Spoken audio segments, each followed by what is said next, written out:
this wave as long as I can. Well, what kind of work do you do in Good One? I work from home. I support data centers.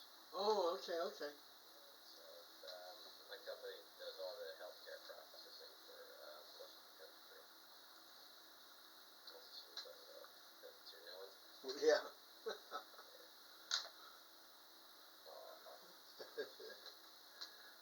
Like Julio was smaller. A little puppy. Yeah. Yeah, it's boring, but basically I just support some servers and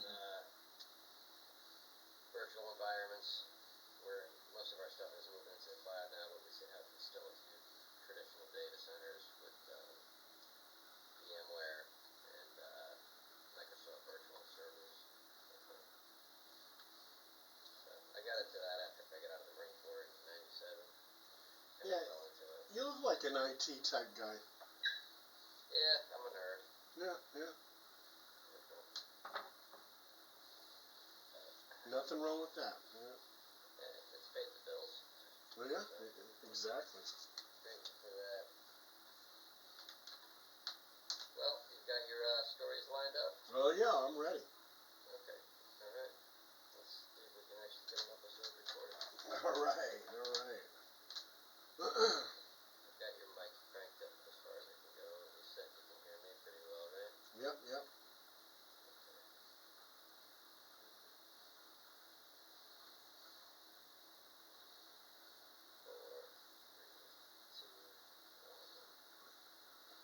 And we're recording. I'm going to be editing this anyway, so we'll be able to cut it, but I guess we can kick it off here.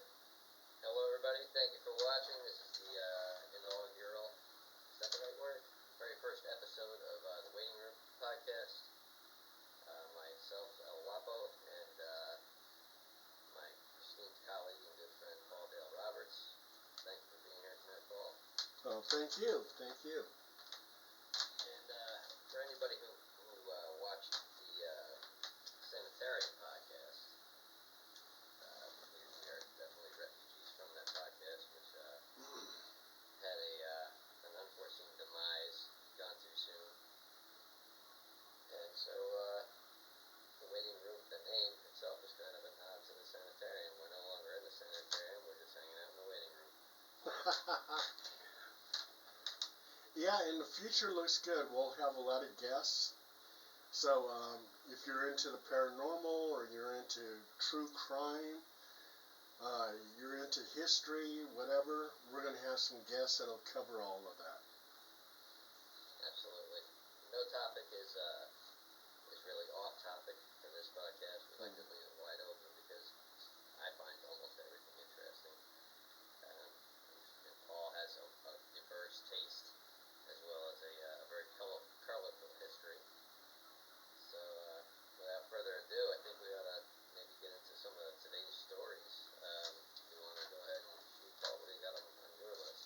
Well, I got some interesting stuff. I mean, what we're going to look at is some of the daily news topics. And did you ever watch these TikTok videos of people dancing? Usually it's like 2 people or 3 people, and they're doing all these fancy moves, and they're dancing Michael Jackson, or they're dancing to Saturday Night Fever. I mean, they're just good dancers. Have you seen that? Some of them. Some of them are good, yes. Yeah. And as a former dancer, I'm very in tune to those type of TikTok videos. Well, anyway, come to find out, there's a Netflix documentary. It's called Dancing for the Devil.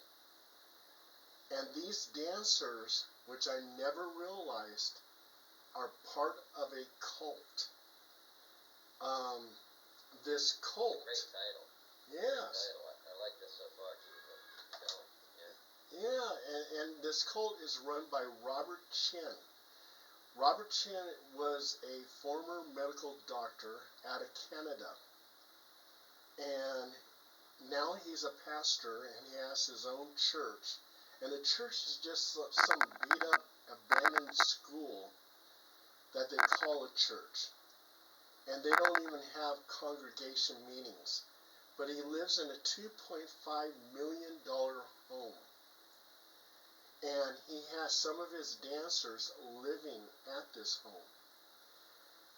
And his professional videographers or photographers, they videotape the dancers out on the public street, sometimes at the home.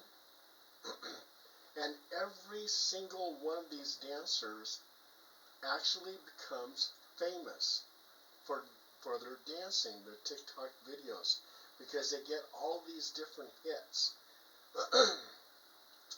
And what he does, Robert Chin, the pastor, he takes a 70% cut on all of their videos. However much money they make, he takes 70% of it. With the women, he makes them his girlfriend. So he has all these women that become his girlfriend. And it's, yeah, and they live in this $2.5 million home. They get a $4.7 million donation from different sources because of the TikTok videos. And every time I watch these videos, and sometimes I'll watch them over and over just to see some of the dance moves and everything else, little did I know this was a TikTok cult. And these... Are you ready to join the cult, Paul? No. And these dancers, they actually become famous because of the TikTok videos. They professionally do wonderful videos. Robert Chin has a great videographer team, and they do great videos. They go viral, and those dancers do become famous, and they make tons of money, but that money's going to Robert Chin. This guy's name is Robert Chin? Yeah, Robert Chin, last name S-H-I-N-N. Robert Chin, Yeah. if you or any of your followers are out there watching, please contact us. We have the former disco king of Sacramento, Paul Dale Roberts. He's in the Guinness Book of World Records for dancing. And if you want somebody to be in your next video, I would love to see Paul dance. Oh, God. And, hey, 30% of something is better than nothing of nothing. Got some moves left in you, Paul, I'm sure. Hey, the only followers that I would get is a bunch of people saying, take that video down. I don't believe it. I don't believe it. Put on them boogie shoes. I'm sure you can do it. Oh, my God. You So know, what have you been reading in the news? Oh, many, many things. But along the cult thing, I did stumble across a video. I should have saved it. I didn't think it was that interesting. But apparently there's a cult in Japan that goes to Disney World in Japan. I didn't even know there was one in Japan. But Oh, yeah, there is. There is. Yeah, and there are followers that go there and they go to one specific ride area, but they don't actually get on the ride. They hang out kind of like around the line, and they listen to the music that's playing on the ride, and they sing along all day long, from the time the park opens till it closes, and then they leave, and that's it. And it's not cheap to get into Disney. No. I mean, you're talking, could be Japan. God knows, could be $200 a person for the day. And they do this just so that they can go to this one area of the park and sing along with the music, which really wasn't that great, in my opinion, all day long. Cults I find fascinating anyway. We've talked about it before on other podcasts, and it seems like every single cult, from the Bikram yoga, to the Manson family, all the women have to sleep with the guru, the leader. It's so predictable that it just makes you wonder why there are still people in this world that fall for this. Because I guess the rule is that you have to hand over all your money. Right. So